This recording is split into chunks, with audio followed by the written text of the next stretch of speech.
siang, selamat datang kembali di GSI Al-Prata untuk ibadah yang kedua di pagi ini di minggu terakhir di bulan November ini.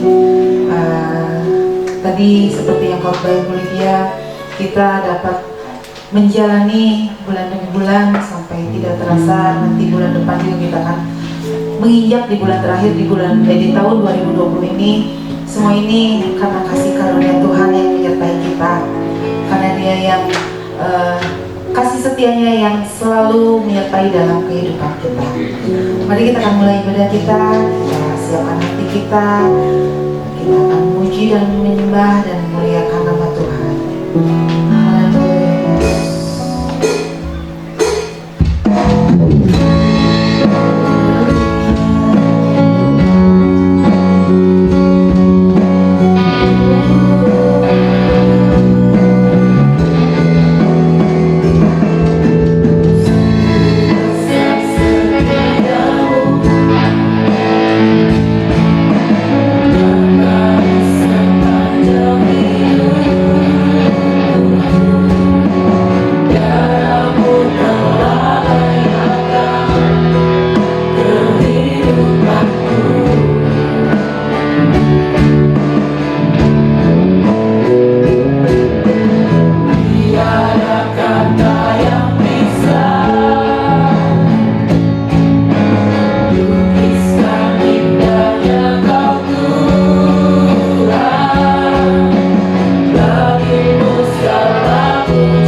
ya Tuhan dari tempat ini.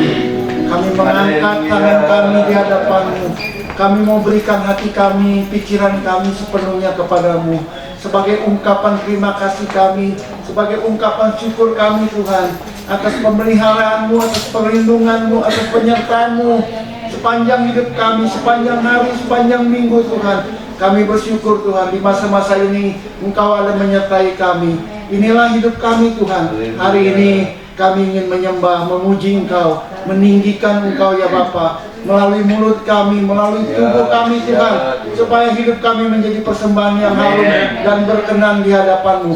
Layakan kami, setiap kami yang ada di ruangan ini. Hadirat-Mu turun menjamah setiap kami pribadi demi pribadi, sehingga kami merasakan Engkau hadir dan menjamah kami ya Bapa. Kami mau buka ibadah kami ini di dalam nama Yesus.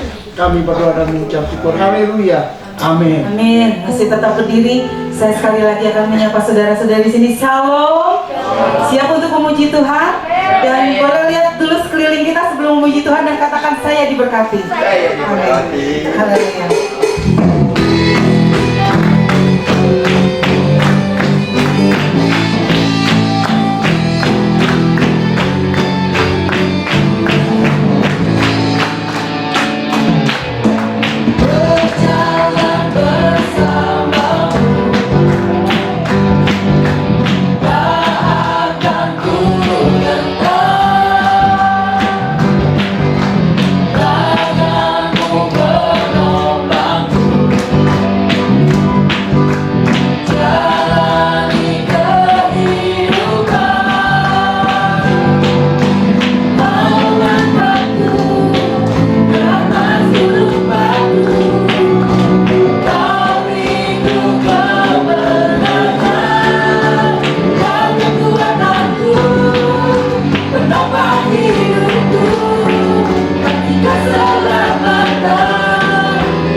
dalam kehidupan kami Tuhan. Terima kasih Bapa buat kasih setiamu, buat anugerahmu yang melimpah dalam hidup kami Bapa. Kami tahu Tuhan, tahun-tahun sekarang mungkin bagi seluruh orang merupakan tahun yang sulit Tuhan, tapi Engkau selalu menopang kami. Engkau yang memberi kekuatan buat kami Tuhan. Kita masih bisa beribadah di sini atas semua itu kasih karunia Engkau Tuhan. Terima kasih Tuhan buat kesempatan-kesempatan yang Kau berikan buat kami. Terima kasih Bapa, dan kami rindu sejenak Tuhan, diam di hadirat-Mu Tuhan, diam di kaki-Mu Bapa. Terima kasih Yesus. Haleluya.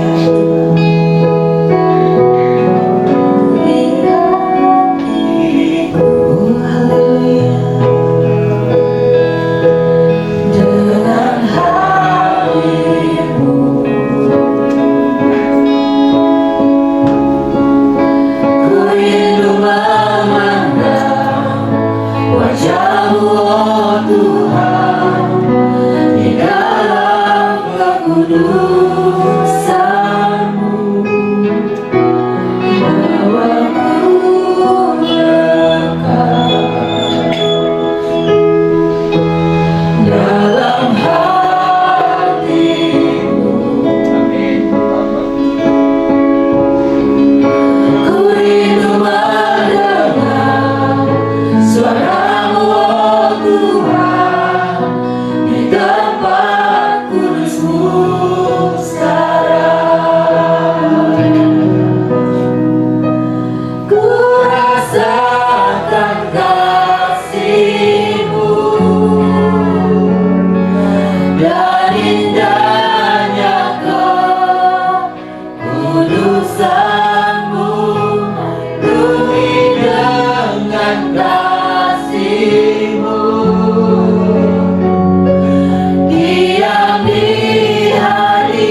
hari ini. Bapak, hari ini berkenanlah di tengah-tengah kami, Urapi dan Jama kami secara pribadi. Kami mau diberkati dalam ibadah yang kedua ini. Kami mau juga mendengarkan kebenaran firman-Mu, dan kami ingin jujur untuk menerima, mentaati, mengaminkan, dan melakukan kebenaran firman. Di masa-masa sulit ini kami tahu kekuatan kami hanya bersumber dari Tuhan. Pertolongan kami juga bersumber dari Tuhan. Di tengah-tengah yang gelap ini kami mau firman-Mu benar-benar menjadi pelita bagi kaki kami, menerangi setiap langkah jalan kami, menerangi setiap keputusan-keputusan kami. Oleh sebab itu Bapa di dalam surga, kami tahu hari ini Engkau akan bersama-sama mengurapi, menjamah kemuliaan-Mu, melingkupi kami. Roh Kudus akan mencelikkan kami sehingga kami tahu bahwa kebenaran firman Tuhan ini akan bertumbuh di dalam hidup kami, bertumbuh di dalam iman kami, bertumbuh di dalam perjalanan kami bersama dengan Engkau. Kami juga percaya persoalan ke depan akan semakin sulit, tapi yang paling kami percayai, sekalipun akan semakin sulit, kuasa-Mu tetap sama, akan menolong kami. Kuasa-Mu akan tetap sama, akan mengangkat kami. Kuasa-Mu akan tetap sama untuk membuat kami tetap berlari penuh dengan kemenangan yang dari Tuhan. Di dalam nama Tuhan Yesus, berfirmanlah Engkau Bapa, kami siap mendengar. Hamba menyerahkan pemberitaan firman Roh Kudus ke dalam tangan-Mu. Kami tahu Tuhan sedang menyatakan kemuliaan-Nya. Di dalam nama Yesus kami berdoa dan mengucap syukur. Haleluya. Amin. Silakan duduk Bapak dan Ibu Saudara sekalian. Shalom. Oke, baik saudara-saudara yang dikasihi Tuhan, kita akan masuk dalam satu kebenaran firman Tuhan yang baru saya temukan. Sebenarnya saya sudah mempersiapkan kitab Filemon. Saya sudah buat bagian-bagiannya karena hanya satu pasal kitab itu, tapi di jam-jam terakhir saya mengubahnya. Tiba-tiba saya menemukan ada hal yang penting yang harus saudara dengar, yang harus saudara lakukan di masa-masa sulit ini. Itu tema khotbah saya hari ini, 3T. Rahasia berlimpah di masa sulit. Ada 3T yang harus saudara lakukan sebagai rahasia kebenaran firman Tuhan berlimpah di masa-masa sulit ini. Amin. Saudara mau berlimpah? Amin. Di masa-masa sulit ini? Saya juga mau. Makanya saya mau juga mengaminkan dan melakukannya bersama-sama. Saya undang saudara buka saja Kejadian atau kitab Kejadian pasal yang ke-26, ayat yang pertama sampai dengan ayat yang ke-6. Maka timbullah kelaparan di negeri itu. Ini bukan kelaparan yang pertama yang telah terjadi dalam zaman Abraham. Sebab itu Ishak pergi ke Gerar kepada Abimelek, raja orang Filistin. Ayat yang kedua dikatakan, lalu Tuhan menampakkan diri kepadanya serta berfirman, janganlah pergi ke Mesir, diamlah di negeri yang akan kukatakan kepadamu. Tinggallah di negeri ini sebagai orang asing, maka aku akan menyertai engkau dan memberkati engkau, sebab kepadamu lah dan kepada keturunanmu akan kuberikan seluruh negeri ini, dan aku akan menepati sumpah yang telah kuikrarkan kepada Abraham ayahmu. Aku akan membuat banyak keturunanmu seperti bintang di langit. Aku akan memberikan kepada keturunanmu seluruh negeri ini, dan oleh keturunanmu semua bangsa di bumi akan mendapat berkat, karena Abraham telah mendengar firmanku dan memelihara kewajibannya kepadaku, yaitu segala perintah, ketetapan, dan hukum-hukumku. Ayat yang ke-6 dikatakan, jadi tinggallah Ishak di Gerar. Saudara-saudaraku, ayat yang kalau saudara lihat, ayat yang pertama sampai dengan ayat yang ke-6, saudara akan menemukan ayat pertama dikatakan, pada saat itu di dalam kitab Kejadian pasal yang ke-6, 26 kita membaca bagaimana Ishak hidup di dalam keadaan yang susah. Karena apa? Terjadi kekeringan, ada kelaparan yang luar biasa. Karena saat itu mereka dalam masa kelaparan. Karena di tanah Gerar, di mana Ishak tinggal, mengalami kekeringan yang cukup panjang. Oleh sebab itu Ishak ingin meninggalkan tempatnya dan pergi ke Mesir untuk mendapatkan apa? Mendapatkan makanan yang banyak di sana. Oleh sebab tapi kalau saudara lihat, dalam keadaan yang susah, Ishak membuat rencana untuk meninggalkan tanah perjanjian. Kalau saudara lihat di ayat yang kedua dan terus, tanah tempat persediaan Tuhan. Ishak berencana pergi ke Mesir, tanah yang secara manusiawi bisa menyediakan apapun yang diperlukan oleh Ishak ketika itu. Tetapi dalam pasal yang ke-26 juga kita dapat melihat bagaimana Ishak mengalami kelimpahan berkat, mujizat Tuhan dalam hidupnya. Nanti kalau saudara baca di ayat-ayat selanjutnya, saudara-saudaraku. Jadi bagaimana saudara bisa melihat, bagaimana saudara bisa mengalami di dalam kekeringan, tapi saudara mengalami berkat yang berkelimpahan. Di dalam kekeringan saudara mengalami pemeliharaan Tuhan yang besar dan dahsyat. Di dalam kekeringan saudara mengalami mujizat demi mujizat dari Tuhan. Ada 3 hal yang saudara bisa dan harus kerjakan bersama-sama di dalam hidup saudara. Dan tidak boleh satu saudara kerjakan, tapi bagian yang kedua tidak dikerjakan. Atau bagian pertama dikerjakan, T yang pertama dikerjakan, T yang kedua dikerjakan, tapi T yang ketiga nggak dikerjakan. Ini 3 rangkap yang harus dikerjakan bersama-sama. Oleh sebab itu saudara-saudaraku, apa rahasianya? Ishak di tengah kekeringan, di tengah kelaparan, tidak ada berkat dan lain sebagainya, di tengah kesusahan, di tengah kesulitan, tapi Tuhan memelihara. Tuhan memberkati dia dengan amat sangat dahsyat. Pertama, saudara-saudara, T yang pertama, taat. Saya melihat kalau saudara mau diberkati Tuhan, saudara-saudaraku, di masa-masa susah, di masa-masa kekeringan ini, saudara bisa lihat ayat yang kedua.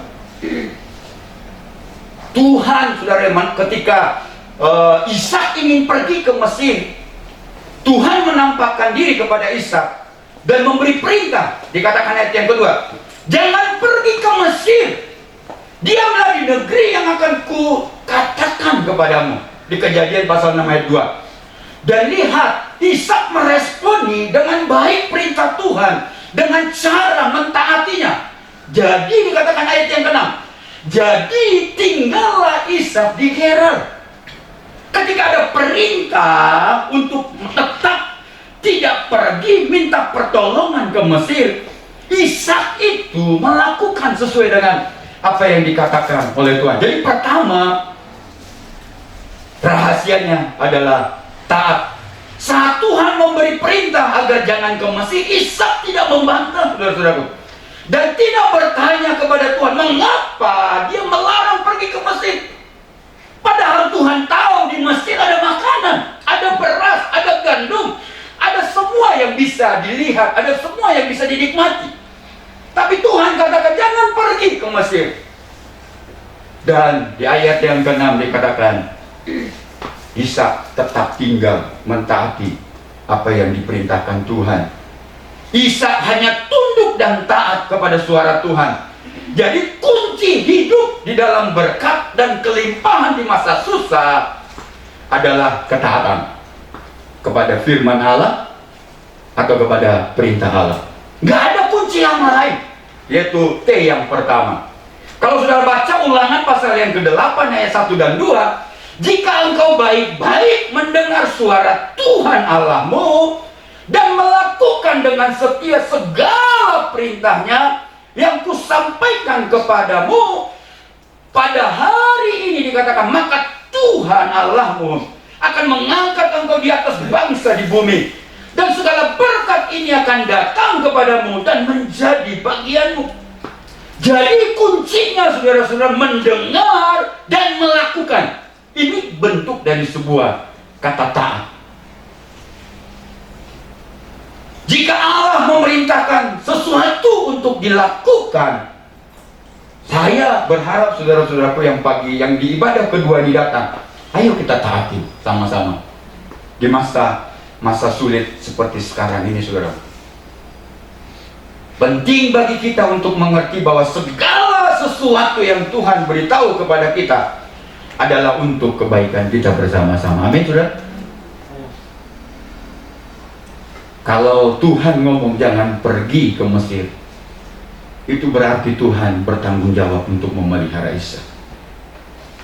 Kadang Tuhan, dengarkan baik-baik, Tuhan ini dan acap kali memperdengarkan suaranya kepada kita ketika dia melarang kita untuk melakukannya, karena dia mau dan siap bertanggung jawab untuk memelihara, memberkati dan menjaga kita. Tapi kadang kita nggak mau taat, saudara-saudara. Ishak belajar hidup dalam ketaatan kepada Tuhan. Inilah yang harus dilakukan di masa sulit ini, saudara. Di masa susah, di masa pandemi ini. Ishak dalam keadaan yang kesusahan, semua tidak menghasilkan apa-apa, kering, kelaparan ada di mana-mana. Tapi Tuhan memelihara Ishak. Kalau saudara lihat. Yang kedua, saudara-saudara, saudara lihat ayat yang ke-11 di Kejadian pasal yang ke-26 ayat 11 sampai dengan ayat yang ke-14. Maka ayat 12 dikatakan, kalau saudara lihat ayat yang ke-12 saja, 12, 13, 14. Maka menaburlah Ishak di tanah itu. Ini dalam keadaan yang kering dan kelaparan, saudara-saudara. Ini ketika Ishak itu taat kepada perintah Tuhan untuk tidak pergi ke Mesir. Di ayat yang ke-12 dikatakan, maka menaburlah Ishak di tanah yang kering itu, di tanah itu. Dan dalam tahun itu juga ia mendapat hasil 100 kali lipat, sebab ia diberkati Tuhan. Dan orang itu menjadi kaya, bahkan kian lama kian kaya, sehingga ia menjadi sangat kaya.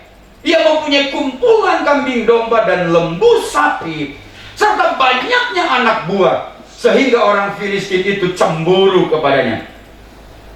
Yang kedua, selain saudara taat, mendengarkan firman Tuhan, melakukan firman Tuhan, mentaati dan mengerjakan seluruh yang Tuhan mau dalam hidup kita, yang kedua adalah menabur, saudara.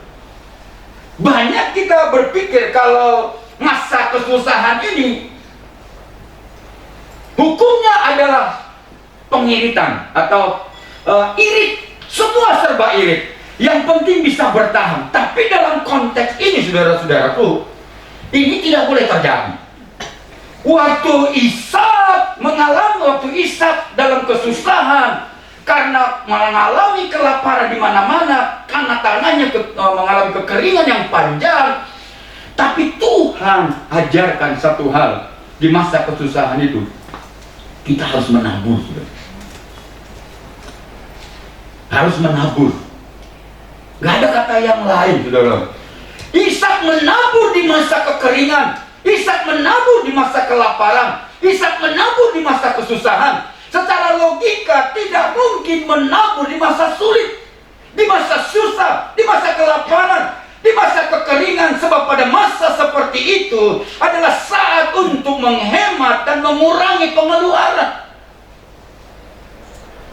Tapi ayat yang baru saudara baca, di masa itulah Ishak menabur. Justru di dalam keadaan yang serba susah itulah Ishak menabur. Kadang kita, saudara-saudara, kadang kita hitung, kita sampai gaji saudara, dihitung, uang sekolah dihitung, bayar ini, tagihan-tagihan yang lain, tinggal sisanya segini. Saudara mulai ngomong, gak sempat lagi untuk memberi, gak sempat lagi untuk nolong orang lain. Kita saja sudah pas-pasan begini, sudah nggak sempat lagi mikirkan orang lain. Tapi Tuhan mau ajar, kalau kita mau berkelimpahan di masa susah ini, kita harus menabur. Gak bisa tidak.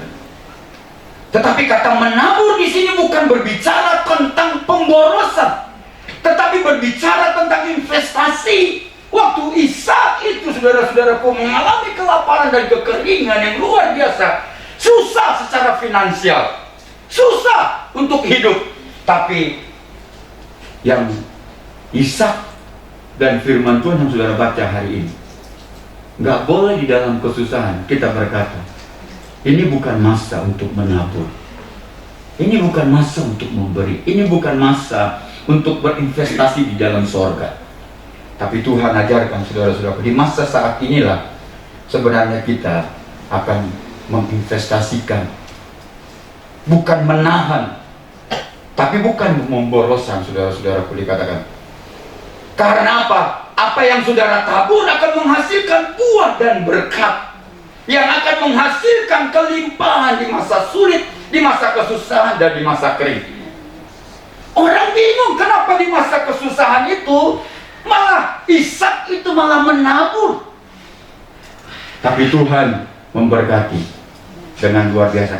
Karena T yang pertama rahasianya, dan T yang kedua itu saudara harus tabur, menabur sesuatu.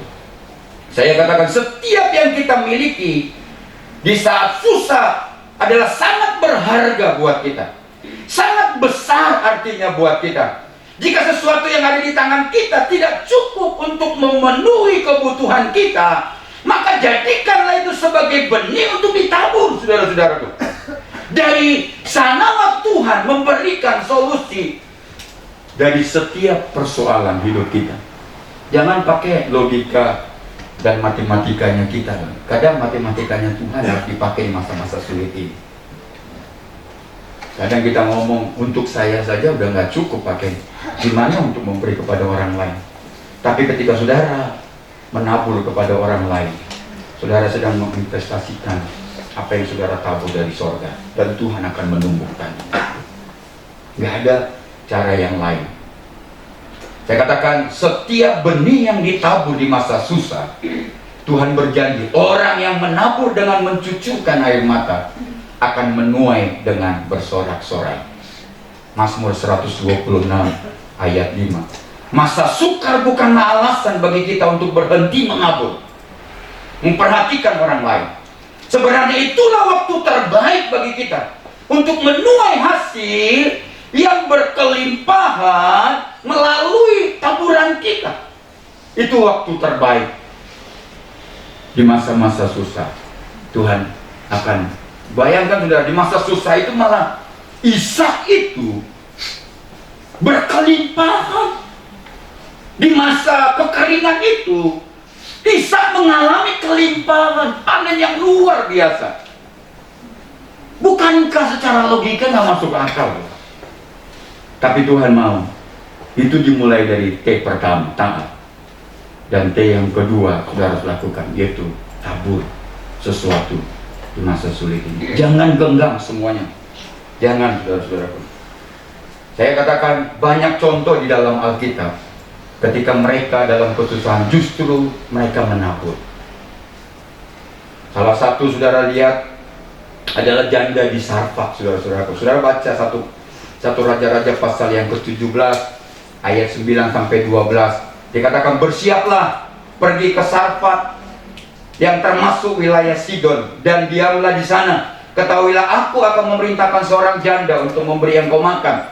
Sesudah itu ia bersiap, lalu pergilah ke Sarfat. Setelah ia sampai ke pintu gerbang kota itu, tampaklah di sana seorang janda sedang mengumpulkan kayu api.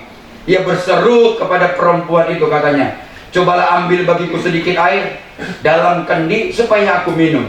Ketika perempuan itu pergi mengambilnya, ia berseru lagi, gitu ya, lihat, cobalah ambil juga bagiku sepotong roti. Perempuan itu menjawab, demi Tuhan Allahmu yang hidup, sesungguhnya tidak ada roti padaku sedikit pun, kecuali segenggam tepung dalam tempayan dan sedikit minyak dalam buli-buli. Dan sekarang aku sedang mengumpulkan 2-3 potong kayu api. Kemudian aku mau pulang dan mengolahnya bagiku dan bagi anakku. Dan setelah kami memakannya, maka kami akan mati. Dalam keadaan yang sulit seperti ini, janda Sarfat itu diajarin oleh Tuhan untuk menabur, saudara-saudaraku. Dia udah ngomong jelas, dia nggak punya apa-apa, hanya segenggam roti, dikatakan, untuk dia makan dan anaknya makan. Setelah setelah itu dia mati karena nggak punya apa-apa lagi. Tapi Tuhan ajarkan matematika yang beda. Untuk janda Sarfat ini dan anaknya selamat dari kelaparan itu, dia harus menabur, saudara-saudaraku. Dia harus memperhatikan orang lain. Karena bagaimana Tuhan menumbuhkan sesuatu kalau saudara nggak nabur? Bagaimana saudara bisa manen sesuatu kalau saudara nggak menabur benihnya? Tuhan mau katakan kepada janda di Sarfat itu, kalau mau terpelihara hidupmu dan anakmu di masa kesusahan dan kelaparan, tabur sesuatu. Dan janda di Sarfat ini melakukannya, saudara-saudaraku. Janda di Sarfat ini mengalami kebangkrutan kalau secara finansial ekonomi di masa sekarang. Janda di Sarfat ini hanya mempunyai makanan untuk anak dan sang janda. Itu pun hanya tinggal 1 kali makan saja, saya ngomong. Setelah itu mereka berdua akan mati karena tidak mempunyai makanan apa-apa lagi. Tempat makanan sang janda sudah kosong, sudah hampir kosong. Sehingga dia berpikir untuk berhenti memberi kepada Tuhan. Tuhan ngomong, beri hambaku Eli. Tapi dia ngomong, nggak bisa. Karena makanan ini hanya sekali makan untuk aku dan anakku. Setelah itu kami pulang atau mati. Tapi Tuhan tetap katakan, tabur sesuatu. Karena di sana, di tempat taburan itu Tuhan mau menyatakan kemuliaan dan mujizatnya. Saudara-saudaraku, saya tahu konsep kita di masa susah ini adalah irit. Kalau bisa ikat pinggang sekeras-kerasnya, seketat-ketatnya. Tapi Tuhan mau beritahukan hukumnya di dalam kelimpahan. Saudara harus menabur di masa sulit ini. Karena di masa apa yang saudara tabur, dikatakan dengan mencucurkan air mata, saudara akan panen dengan sorak-sorai. Saudara akan membawa berkas-berkas hidupmu dengan sorak-sorai. Saudara akan membawa berkat-berkat dalam hidupmu di masa susah ini. Makanya terjadi iri hati, orang-orang Filistin iri hati sama Ishak. Di masa susah seperti ini, di masa kekeringan seperti ini, di masa kelaparan seperti ini, kenapa ada orang seperti ini bisa berkelimpahan? Rahasianya yang pertama tadi apa? T yang pertama dan tabur yang kedua. T yang kedua. Gak bisa, saudara-saudaraku. Saudara taat tapi gak lakukan apa-apa. Dan saudara mulai memberikan banyak alasan-alasan untuk tidak memberi kepada Tuhan. Elia mendorong janda di Sarfat ini untuk tetap memberi, supaya bisa menerima panen di masa sukar, di masa kering, dan di masa kekurangan ini. Saya berharap saudara bisa melakukannya. Saudara baca ayat 15, 1 Raja-Raja pasal 17. Saya harusnya baca ayat 13, 14, 15, 16. Saya akan bacakan langsung lompat. Ayat yang ke-15 pasal 17 tadi, ayat 16. Lalu pergilah perempuan itu berbuat seperti yang dikatakan Elia. Maka perempuan itu dan dia serta anak perempuan itu mendapat makanan beberapa waktu lamanya. Dikatakan ayat 16, tepung dalam tempayan itu tidak habis dan minyak dalam buli-buli itu tidak berkurang seperti firman Tuhan yang diucapkan dengan perantaraan Elia. Tepung yang hanya 1 genggam, saudara-saudara, yang hanya bisa dimakan sekali dengan perempuan janda itu dengan anaknya. Alkitab katakan ketika dia menabur, saudara-saudaraku, tepung yang kecil yang 1 genggaman ini tidak pernah habis. Minyak yang hanya 1 kali menggoreng itu dikatakan sudah tidak pernah habis. Itu dimulai dari taat dan mulai menabur di masa-masa sulit ini. Tuhan menyatakan mujizatnya pada janda di Sarfat Israel. Tuhan tidak pernah berhutang kebaikan kepada kita. Dia pasti akan melakukan sesuatu untuk membuat benih yang kita tabur itu menghasilkan buah yang berlimpah. Amsal 10 ayat 22 dikatakan, berkat Tuhanlah yang menjadikan kaya, susah payah tidak. Dikatakan tidak akan menambahinya. Berkat Tuhan yang membuat kita kaya. Ayo belajar untuk menabur di masa sulit ini. Pengkhotbah katakan pasal 11, Siapa senantiasa memperhatikan angin tidak akan menabur, dan siapa yang senantiasa melihat awan tidak akan menuai. Ini alasan, saudara. Ini nggak masanya kita memberi. Banyak alasan yang kita buat untuk tidak perhatikan orang lain, tidak menabur. Karena berbagai macam alasan sering rasa takut akan kekurangan, menenggelamkan iman kita kepada Tuhan. Saya katakan, kalau kita melihat ada badai yang akan datang, kita sering menahan diri untuk menabur benih kita. Padahal kunci untuk menerima adalah menabur. Kunci panen itu adalah menabur. Yang ketiga, terakhir, T yang ketiga adalah tenang. Lihat pasal yang ke-26 Kejadian tadi. Saudara bisa lihat ayat yang ke-15, 16, dan lompat ayat 18, ayat 22. Segala sumur yang digali dalam zaman Abraham ayahnya oleh hamba-hamba ayahnya itu telah ditutup oleh orang Filistin. Karena apa? Karena iri, karena diberkati dan timbul dengan tanah, ditimbun dengan tanah. Lalu kata Abimelek kepada Ishak, pergilah dari tengah-tengah kami, sebab engkau telah menjadi jauh lebih berkuasa daripada kami. Ayat 18 dikatakan, kemudian Ishak menggali kembali sumur-sumur yang digali dalam zaman Abraham ayahnya yang telah ditutup oleh orang Filistin sesudah Abraham mati. Disebutkannya lah nama sumur-sumur itu menurut nama-nama yang telah diberikan oleh ayahnya. Ketika hamba-hamba Ishak menggali di lembah itu, mereka mendapatkan di situ mata air yang berbual-bual airnya. Lalu bertengkarlah para gembala Gerar dengan para gembala Ishak. Kata mereka, air ini kepunyaan kami. Dan Ishak menamai sumur itu Esek, karena mereka bertengkar dengan dia di sana. Kemudian mereka menggali sumur lain dan mereka bertengkar juga tentang itu. Maka Ishak menamai sumur itu Sitna. Ia pindah dari situ dan menggali sumur lain lagi.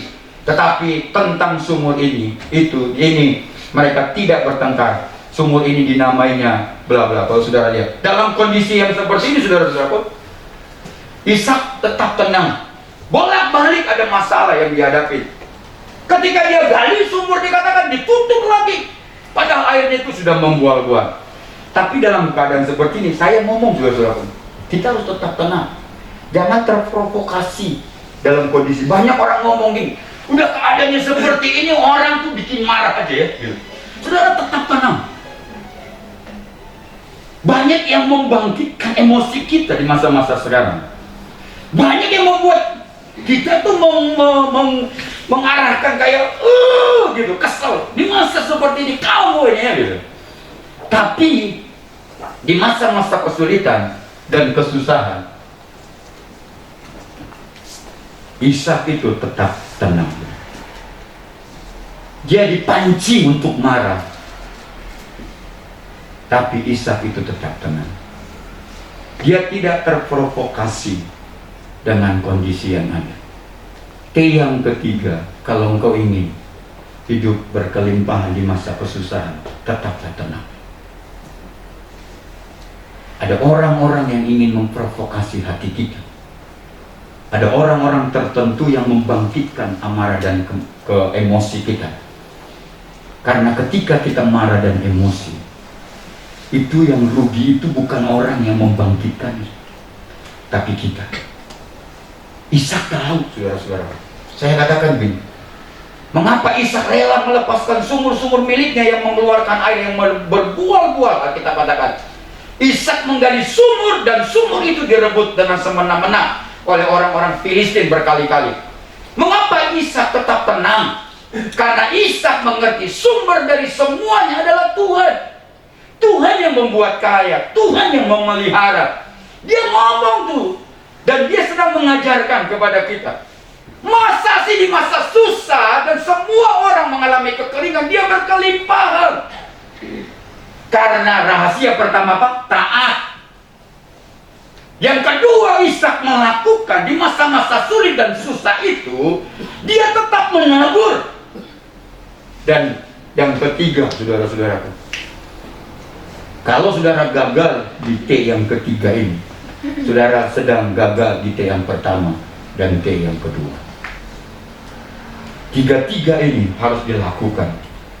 Ishak mengerti kalau milik Tuhan dipercayakan untuk Ishak, maka Tuhan akan memelihara, melindunginya, dan melipat gandakannya.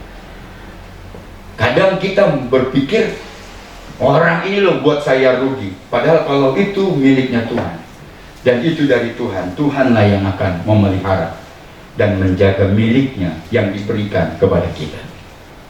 Tetap tenang, jangan terprovokasi. Saudara melihat kemarin ada beberapa yang dibunuh. Mana itu, disingkir, disikap, di Poso, yang dipenggal kepalanya, ada pendeta atau gereja. Saudara, jangan terprovokasi, biarkan saja. Karena Tuhan ngomong, jangan takut kepada mereka yang bisa hanya membunuh tubuh kita, tapi tidak bisa membunuh semangat kita, membunuh, mengambil nyawa kita, atau membunuh hati kita, membunuh roh kita, membunuh iman kita. Saudara, akan Poso itu akan terjadi kebangunan rohani di sana. Karena beberapa di negara lain sejarah membuktikan, ketika ada darah orang-orang percaya mengalir dan menjadi korban di tanah itu menjadi tanah yang subur bagi Injil. Orang mulai takut, saudara-saudara, karena saking sadisnya, kepalanya dipotong, dibelah, dilepas, dipenggal. Saudara, diam semua, pemerintah diam, semua diam. Tapi media sosial nggak diam, kirimin mayat-mayat. Aduh, saya ngomong, Tuhan tolong, saya nggak akan buka, langsung saya buang semua. Karena saya nggak bisa tidur, sudah kalau saya lihat kayak gitu. Apalagi lehernya nggak ada lagi di situ. Baik, saya udah nggak bisa tidur. Saya bisa seharian saya duduk, malam saya duduk di sofa. Kenapa anak ini kirimin saya ya? Malah saya marahin dalam hati. Ngajar nih, bikin saya nggak tidur. Rupanya saya penakut juga. Taatilah Tuhan, taburlah benih. Amin, saudara. Bersikap tenang menghadapi masalah-masalah yang sedang terjadi di masa sekarang. Tuhan sedang menumbuhkan benih yang kau tabur, dan waktunya engkau akan menabur semuanya dengan berkelimpahan. Tuhan Yesus memberkati. Haleluya. Kita naikkan satu pujian.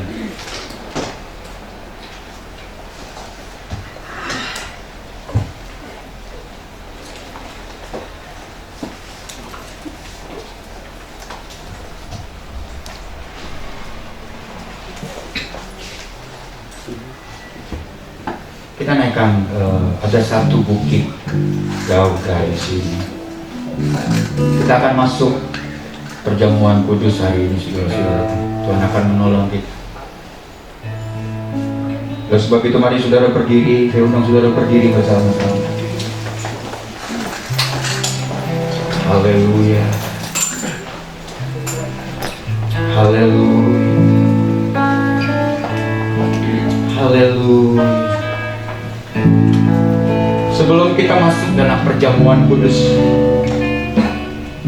Paulus mengatakan dalam suratnya, jadi barang siapa dengan cara yang tidak layak makan roti atau minum cawan Tuhan, ia berdosa terhadap tubuh dan darah Tuhan.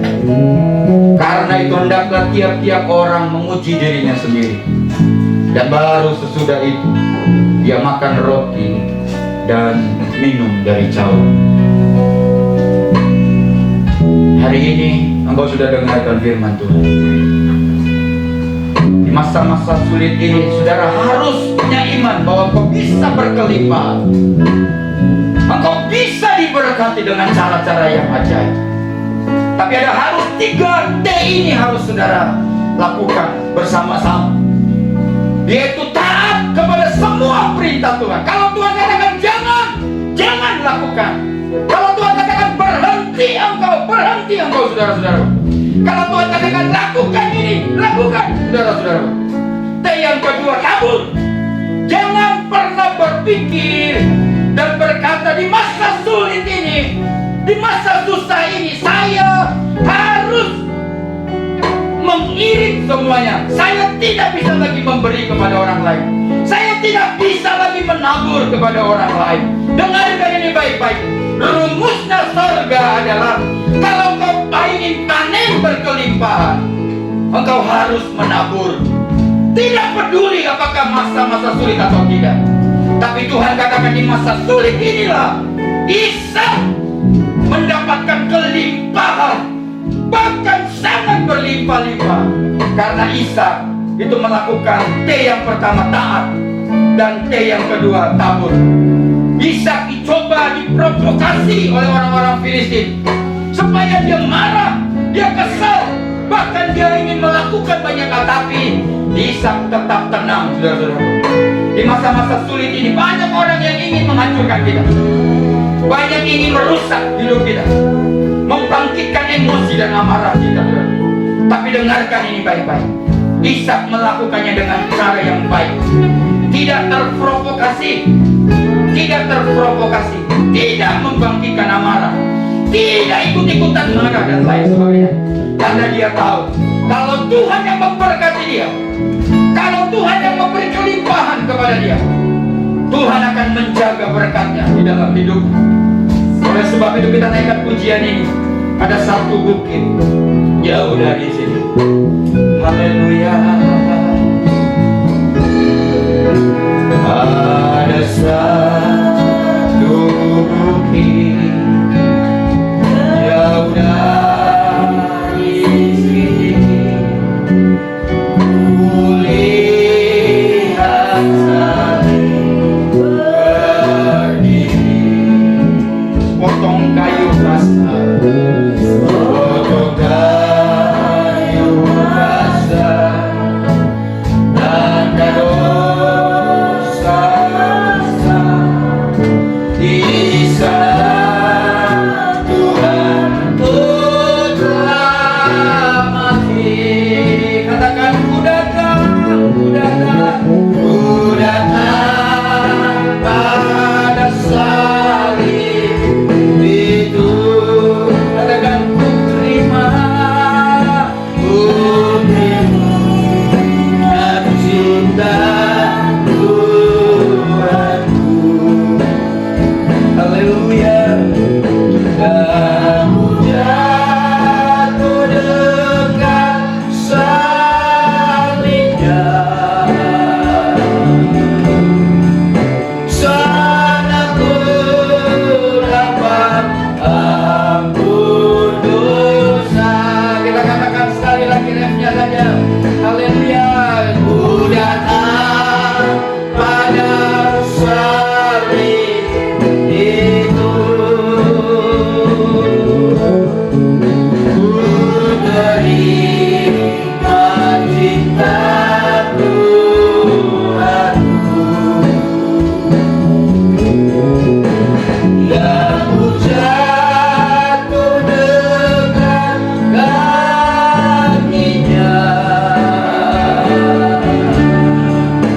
Sana ku dapat ampun dosa, sana ku dapat, sana ku dapat. Katakan sekali lagi, sana ku dapat ampun dosa.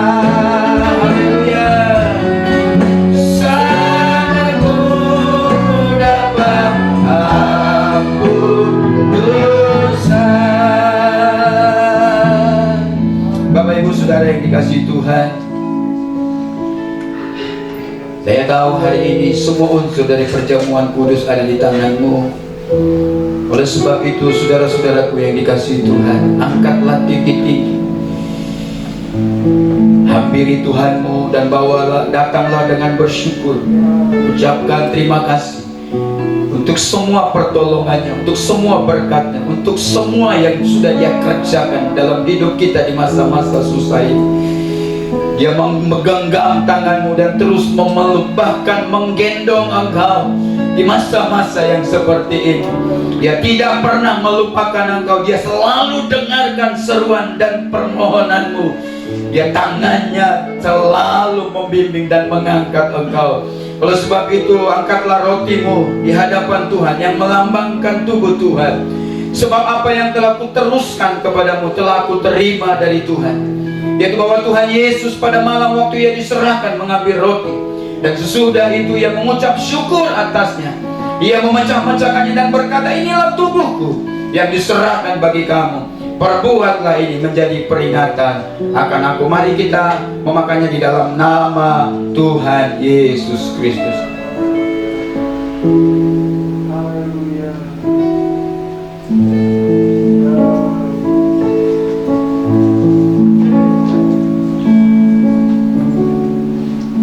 Angkatlah kembali cawanmu di hadapan Tuhan, dan biarkan Tuhan menjamah dan memberkatinya dan menyatakan kemuliaan dan mujizatnya.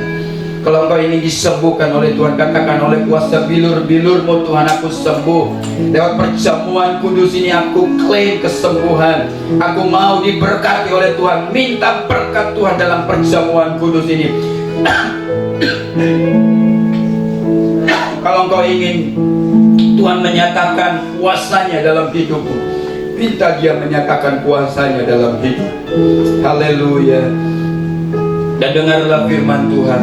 Demikian juga yang mengambil cawan sesudah makan lalu berkata, cawan ini adalah perjanjian baru yang dimeteraikan oleh darahku. Perbuatlah setiap kali kamu meminumnya menjadi peringatan akan aku. Sebab setiap kali kamu makan roti dan minum cawan ini, kamu memberitakan kematian Tuhan sampai Dia datang. Mari kita meminumnya di dalam nama Tuhan Yesus Kristus. Haleluya, haleluya.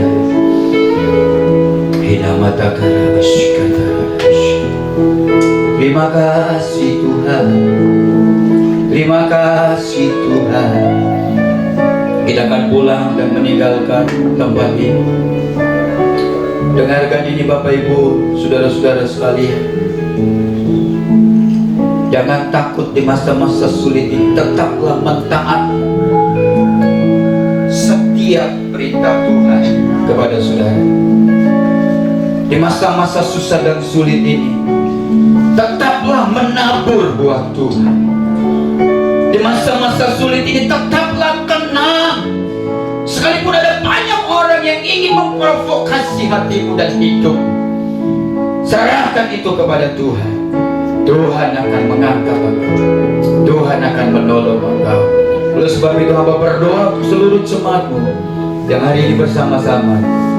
Berkat-Mu turun di atas mereka. Berkat-Mu turun di atas rumah tangga mereka. Berkat-Mu turun di atas pernikahan mereka. Ya, berkat-Mu turun di atas anak-anak mereka. Berkat-Mu juga turun di atas pendidikan mereka, studi mereka. Berkat-Mu turun di atas usaha dan bisnis mereka. Berkat-Mu juga turun di atas pekerjaan mereka. Sepanjang minggu ini Tuhan, kami taruhkan hidup kami ke dalam tangan Tuhan.